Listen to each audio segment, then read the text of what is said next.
Salut tout le monde, aujourd'hui je vous parle du Vapit HX. Donc c'est le dernier né des vaporisateurs de chez Vapit. Donc c'est un fabricant chinois qui travaille mais super bien et qui fournit des vaporisateurs qui sont très convaincants dans leur performance, dans des packs super complets et à des prix mais toujours très compétitifs. Donc c'est vraiment quelque chose qui est très sympa à découvrir. Et si vous ne connaissez pas, je vous mettrai d'ailleurs le lien du site officiel dans la description, de manière à ce que vous puissiez voir ce que Vapit peut vous proposer. Alors déjà, je tiens à le remercier énormément. Vraiment, je tiens à remercier énormément Vapit de m'avoir envoyé son kit HX, de manière à ce que je puisse le tester et tout simplement lui dire ce que j'en pense. Donc un grand merci pour sa confiance et sa gentillesse, parce que très sincèrement, rien ne m'a été demandé en retour. Absolument rien du tout, mis à part lui donner mon avis. Donc un grand merci à lui. Ce que je peux vous dire, bah déjà d'entrée de jeu, on peut voir direct, bah, ça saute aux yeux, hein, que le HX, c'est un peu une fusion en fait entre deux modèles existants, entre le X et le Coq, pour Quartz Cap on Quartz Ball. On va l'appeler Coq, ça va être nettement plus simple. Donc au niveau de cette fameuse fusion, si on peut dire, on retrouve en fait sur le HX bah, le type du X. On retrouve aussi une bague qui est très inspirée du Coq. Alors là, elle est en inox 316L, donc de qualité alimentaire. Ici, elle était en titane de grade 2. Et ensuite, on retrouve tout simplement le stem Helix, donc la spirale, qu'on retrouve sur le coq. Donc en gros, c'est un petit peu, on a pris un petit peu le meilleur sur ces deux-là pour le cumuler ici. Et très sincèrement, c'est très sympa. Alors on va voir déjà ce qu'on a, tout simplement ce qu'on a à réception. Déjà pour commencer, on va se débarrasser de ça. Donc à réception, et pour 45 dollars environ sur son site officiel, et à prix équivalent dans les shops qui vont le proposer, donc à comprendre en dessous des 50 euros, on a tout simplement un kit qui arrive dans un étui semi-rigide. Donc on a le Vapo avec le type en inox du X et le stem Helix à spirale. On a un stem adaptateur bubbler en 14 mm, un cap en quartz de rechange. Alors c'est pas tout à fait de rechange parce que les trous d'entrée d'air sont différents. On a des joints toriques en masse pour une compatibilité mais totale avec les stems de chez Vapit et autres du marché. Voilà, si c'est le même diamètre, c'est aussi valable pour les types. On a des grilles de rechange pour le type justement. On a une pince pour manipuler les joints facilement et je vous garantis qu'elle est super pratique. On a aussi un manchon en silicone pour manipuler le cap à chaud et un outil super pratique qui va servir tout simplement à retirer et à remettre la grille dans le type du X, mais qui est aussi compatible avec les types d'Inavap. Et je vous garantis que celle-ci, elle est super pratique. Et en même temps, on a un Vapo qui fait 11 cm,6 sur 36 grammes. Alors je vais essayer de jouer avec le focus, hein. Ouais, c'est pas gagné. Voilà, donc on a un Vapo ici qui fait 11,6 cm sur 36 grammes. Donc ce qui est en gros un petit peu plus lourd qu'un VapCap, mais pas beaucoup plus, quoi. Voilà. Au niveau de la conception et de la finition, franchement c'est super bien fait. On a une spirale, voilà, on a une spirale en inox. Une spirale en inox, bien sûr. On a une spirale, pardon, en verre borosilicate, dans un stem, pareil, en verre borosilicate. C'est super bien fait, il n'y a pas de défaut. La spirale, bien sûr, fait toute la longueur hein, du stem. Le stem est assez court, mais il fait un super boulot, quoi. Vraiment, il fait un super boulot. Hop là, voilà. J'avais dit qu'avec le focus, ça serait pas facile. Voilà. Donc vous avez vraiment quelque chose de très efficace pour refroidir la vapeur. Ensuite, vous avez ici une bague donc en inox de qualité alimentaire. Donc les joints que vous voyez là, hein, ils ne sont pas en contact avec la vapeur puisque le stem va directement au fond. Voilà, ici. Et juste au fond, là, tout au fond, c'est la grille du type que vous voyez. Donc en gros, vous avez un passage de la vapeur qui est tout en inox et aussi avec le stem en verre borosilicate. Donc pour ça, c'est assez cool. Au niveau du type, vous avez le type du X. Voilà, vous le reconnaissez, hein, avec les trous sur le type pour favoriser la convection. On a toujours notre capacité de bol à 0,1, 0,12, voilà, donc 0,1 ou 0,12 grammes environ. On peut monter jusqu'à 0,15. Maintenant, je trouve pas ça génial parce que ça nous oblige à tasser le bol. Et ensuite, au niveau vaporisation, c'est pas génial, quoi. La combustion arrive facilement, on a un tirage assez serré. Voilà, donc je conseille plus 0,1 à 0,12 max dans ce bol-là. Après, on a un cap en quartz, donc c'est un cap long qui reprend un petit peu ce qu'on avait sur le coq. Alors, ils sont pas compatibles, hein. Les caps voilà, entre ces deux-là sont pas compatibles du tout, hein. C'est pas le même diamètre, mais ça reprend le concept. Et sur le type, c'est pas mal. Parce qu'on va voir ça après au niveau de la chauffe. Donc là, vous avez le X Donc vous voyez, c'est un cap court. Donc vous chauffez au-dessus des trous d'entrée d'air. Donc on chauffe à hauteur du type en fait. Voilà. Ici, vous pouvez chauffer au-dessus bien sûr des entrées d'air. Et puis sans pour autant monter sur le type. Vous allez favoriser la convection. Ça, on va voir ça un petit peu plus loin. Donc au niveau de la conception, il y a vraiment quelque chose de très très sympa, Et bien sûr, à ce niveau-là, vous pouvez mettre un type d'Inavap sans aucun problème. Voilà. Et d'ailleurs, ça, on verra ça un petit peu plus loin parce qu'il y a un grand intérêt à cette pièce-là. Voilà. Mais ça, on verra ça un petit peu plus loin. Donc ça, c'est au niveau du vapeau en lui-même. Hop, je vais le remonter tout de suite. Tac. Hop, voilà. Voilà, il est tout prêt. Donc au niveau de la conception et de la finition, je pense que pour le coup, je pense qu'on a fait le tour, hein, parce qu'il n'y a pas grand-chose à en dire. Hop, vous voyez là, s'il y a quelque chose à en dire. Donc ça, c'est quand vous mettez pas d'huile de coco ou de la Dynawax. Vous avez vos joints qui risquent de partir comme ça. Si ça vous arrive, voilà, vous remettez le cap un peu, vous le redescendez un petit peu comme ça, voilà, et le problème est réglé. Voilà. Donc il va falloir que je lubrifie les joints. Mais ça, on verra ça en fin en fin de vidéo. Donc là, je pense que pour la conception, on a vu un petit peu la chose. Je me rappelle plus si je vous ai dit la dimension, le joint m'a troublé, mais il fait 11,6 cm pour 36 grammes. Voilà, donc en soi, c'est pas très encombrant comme vapeau, quoi. C'est un petit peu plus lourd qu'un Dynavap, mais pas beaucoup plus, quoi. Voilà. Donc au niveau de l'usage, très sincèrement, au niveau de l'usage, il n'y a pas grand-chose qui change par rapport aux autres vapites. On a à la limite le grind, je vais vous parler du grind en premier, on va faire comme si on faisait la session. Donc un grind moyen à grossier sans tasser, pour moi c'est ce qui fonctionne le mieux pour profiter d'un tirage direct et favoriser une bonne convection.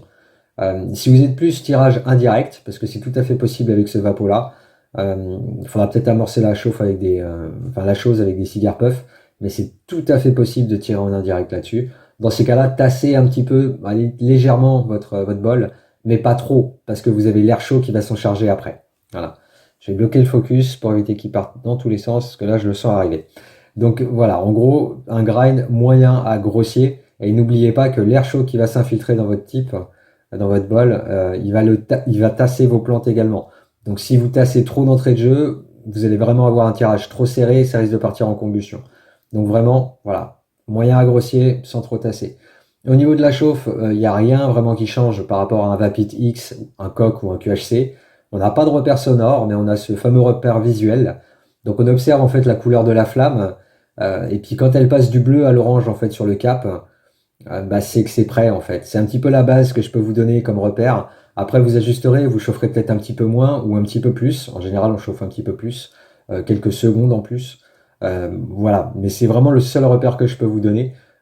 Ça peut paraître compliqué au départ, mais après quelques sessions, franchement, on a vite trouvé le bon ratio chauffe, etc. Enfin, on a trouvé comment il fonctionne. Et après, je vais me permettre cette phrase-là que je me permets souvent avec ces vapites. C'est que du bonheur après, quoi. Très sincèrement, ça vaut le coup de bien chercher un petit peu. Voilà, de bien découvrir le vapeau en tout cas. C'est la courbe d'apprentissage du vapeau, c'est la chauffe, hein. Il n'y a strictement rien d'autre à ce niveau-là. Ce que je peux vous dire, c'est que on peut, contrairement au Vapit X, voilà, parce que là, comme je le disais tout à l'heure, vous chauffez à hauteur du type. Avec le coq, vous pouvez chauffer à hauteur du bol et puis aussi en dessous, voilà, pour favoriser la convection. Et là, en gros, vous avez le type du X avec la fonction justement, on va dire un peu convection, où vous pouvez chauffer en fait entre en fait, les trous d'entrée d'air et le dessous du type. Si vous avez une flamme assez fine en dessous du type, voilà, comme ça vous chauffez cette zone-là et vous allez avoir plus de convection en fait, en gros, parce que ça va pas avoir le temps de chauffer vraiment beaucoup le type. Et après, vous allez avoir de toute façon de la conduction naturelle qui va se rajouter avec l'air chaud qui va venir rentrer, en fait, qui va traverser votre bol. Ça va chauffer le métal et il y aura de la conduction naturelle pour un rendu hybride à partir vraiment de la deuxième latte. Voilà. Mais en tout cas, ça, cette zone de chauffe-là, elle est plus grande. Donc, on a aussi une meilleure rétention de chaleur par rapport au X. Donc, ça, c'est plutôt sympa. Un petit truc, ne chauffez jamais sous ces trous d'entrée d'air parce que vous allez chauffer les joints et avec la chaleur, vous risquez de les faire fondre. Donc surtout, ne chauffez pas en dessous. Voilà. Chauffez voilà, entre les trous jusqu'en haut du cap, là vous pouvez, mais pas en dessous. Au niveau du briquet, un 2 flammes c'est pas mal, un 3 flammes aussi, un chalumeau ça peut être bien. À partir du moment où voilà, vous chauffez pas au-dessus des joints. Maintenant, j'aurais tendance à dire que voilà, le chalumeau, moi c'est ce que j'utilise. Je vous encourage moi à utiliser plus un deux flammes, c'est peut-être plus confortable. Moi je dois avouer que mon chalumeau, ça fait des années que je l'ai, donc je le connais très bien. Donc je sais comment. Je l'ai apprivoisé depuis le temps, hein, ça fait plusieurs années que je l'ai. Maintenant, je pense qu'un deux flammes, c'est largement suffisant pour un Vapid, pour pouvoir se faire plaisir sur une bonne session, quoi. Voilà. Donc au niveau de l'IH, ça fonctionnera avec une IH, avec un chauffage à induction, mais voilà, ça chauffera que le type, hein. Ça chauffera pas le verre, parce que le chauffage à induction chauffe le métal, pas le verre. Donc il n'y a pas de grande utilité à le faire fonctionner en IH, du moins pour moi. Au niveau du tirage, alors le tirage il est assez libre. Bien entendu, hein, aussi ça joue. Si vous tassez votre bol ou pas, ça va jouer forcément dessus. Mais le tirage, voilà, est un petit peu plus libre que sur le coq. Pas de beaucoup, hein, c'est vraiment minime. Et c'est surtout ce stem qui est génial parce qu'il nous permet de bien doser en fait sa vitesse de tirage, si on peut dire. Et elle est très importante en convection, cette vitesse de tirage. Et en fait, avec ce stem-là, on peut facilement tirer de longues lattes avec une vapeur qui restera confortable ou alors tirer en indirect, comme je disais tout à l'heure, pour peu qu'on ait fait quelques cigares puffs pour pouvoir amorcer le truc. Mais en tout cas, voilà, c'est vraiment très bon. Et en cas de tirage direct, d'ailleurs, c'est ce que je préconise avec les Vapites parce que c'est vraiment ce qui va. Il y a deux facteurs en fait. Vous allez avoir, donc, bien sûr, la chauffe, voilà, qui va définir votre session, plus ou moins chaud, mais c'est aussi votre vitesse de tirage qui va être la deuxième clé. L'un ne va pas sans l'autre en convection.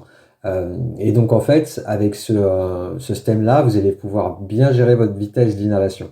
Et plus l'air va passer de temps à l'intérieur, en fait, à traverser vos fleurs, donc plus vous tirez lentement, plus l'air chaud va rester en contact avec vos fleurs, plus il va y avoir une extraction et plus vous aurez de la vapeur. Et inversement, plus vous tirez rapidement et plus vous allez avoir une bonne saveur, certes, mais certainement pas un gros nuage, voire pas de nuage du tout. Voilà, donc c'est vraiment le juste milieu, on va dire, à trouver. C'est la courbe d'apprentissage chez Vapit. C'est le bon ratio en fait chauffe et vitesse de tirage. Ça peut paraître compliqué comme ça, comme je l'ai déjà dit, mais je vous garantis qu'après deux trois sessions, vous allez trouver le bon ratio et vous allez pouvoir vous faire vraiment plaisir avec n'importe quel vapo de chez Vapit. Que ce soit le HX, que ce soit le coq, que ce soit le tout premier QHC ou que ce soit le X. Très sincèrement, ça fonctionne de la même manière. Donc si vous en avez déjà un, vous n'allez pas être dépaysé du tout, quoi. Au niveau de la qualité de vapeur, elle est très bonne. Le stem refroidit correctement la vapeur. On pourra aussi en changer pour plusieurs stems, hein. Voilà, on peut mettre le stem Dimpled, pardon, de chez Vapit, le stem Apico. Ça passe sans aucun problème, bien évidemment. Ça passe aussi sur le WPA qui est inclus avec le Vapo, comme ça vous pouvez mettre votre Vapo sur Bubbler directement. Ça passe aussi avec les stems de chez PT Glass. Donc là, en voici un avec des billes. Vous pouvez le mettre hop dessus. Voilà, ça passe nickel. J'en ai un autre aussi de chez PT Glass là, qui est là, que j'aime beaucoup, qui est avec des picots. Voilà, comme ça vous fait un vapo avec un système de refroidissement de vapeur différent. Ou alors si vous voulez pousser la chose, voilà, là vous avez le stem, alors 3D Pro de chez Vapit. Voilà, donc c'est un gros condenseur à picot, connectique bubbler, voilà aussi. Là vous pouvez mettre un type d'Inavap, le type du X, vous pouvez le mettre aussi là. Et vous pouvez aussi mettre donc soit le type tout seul avec voilà, avec ce cap là, par exemple un type, ou alors carrément ça. Voilà. Et là, je vous vois sourire, mais il y a un intérêt à faire ça. Parce que en faisant ça, en gros, vous allez garder la longueur du cap, voilà, et la matrice de chauffe, en fait, en quelque sorte, qui est pas du tout la même sur le X, quoi. Voilà, qui est beaucoup plus petite, hein, comme vous voyez la taille du cap. Voilà, donc vous pouvez aussi faire ça. Donc au niveau de la compatibilité, on peut vraiment s'amuser avec ce vapo-là. On peut aussi s'amuser avec le stem. Parce que à partir du moment où vous pouvez tout simplement retirer ce type-là, mettre un type d'Inavap dessus, vous allez voir, c'est quand même très sympa. Donc bien sûr, vous pouvez utiliser votre cap d'Inavap, mais vous pouvez aussi utiliser le cap en quartz et c'est ça qui est génial, quoi. Voilà, parce que là vous avez un type d'Inavap qui va fonctionner en pure convection, quoi. Donc pour ça, c'est franchement cool. Au niveau de la compatibilité, c'est vraiment quelque chose que j'aime beaucoup. Vous pouvez mettre aussi le bowler cap, hein. Voilà, j'ai un type de chez Camouflet. Vous pouvez mettre aussi le type de chez Camouflet si vous voulez. Voilà. C'est vraiment super polyvalent, quoi. On va pouvoir faire énormément de choses avec ce vapo-là. Plein d'expériences et tout, quoi. Donc pour ça, c'est vraiment très très cool. Là, je pense que pour le coup, on a dû faire un petit peu le tour. On va peut-être parler un petit peu des résines et des concentrés.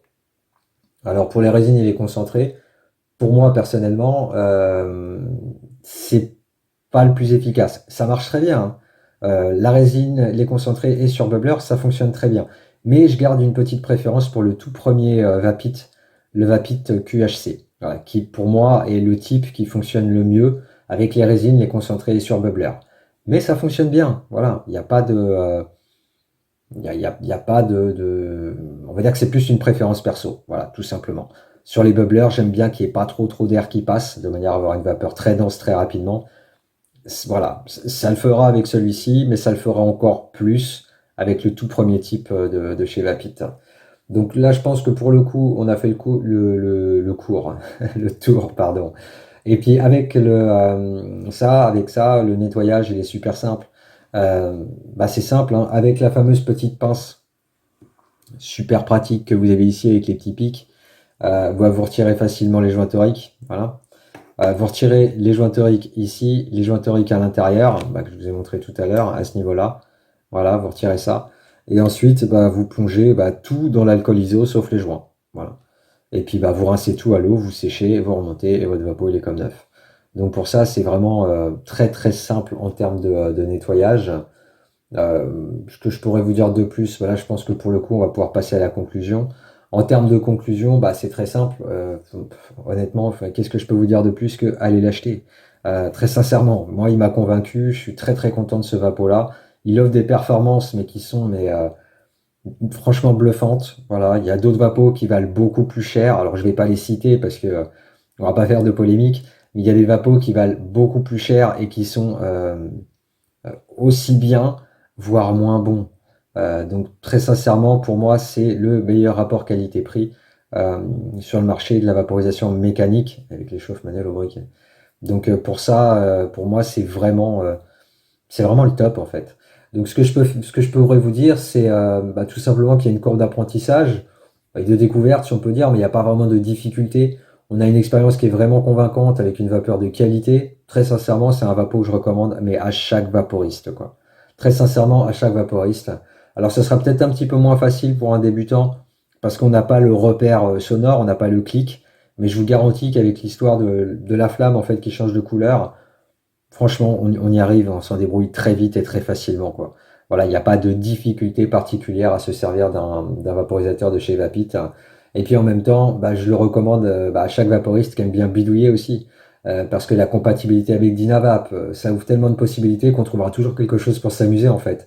Donc très sincèrement, vu en plus franchement le pack à réception super complet, et pour moins de 50 euros, en un mot pour moi, franchement foncez quoi. Le HX de chez Vapit, pour moi c'est une valeur sûre et certainement l'une des plus belles surprises de l'année, même si l'année est loin d'être finie.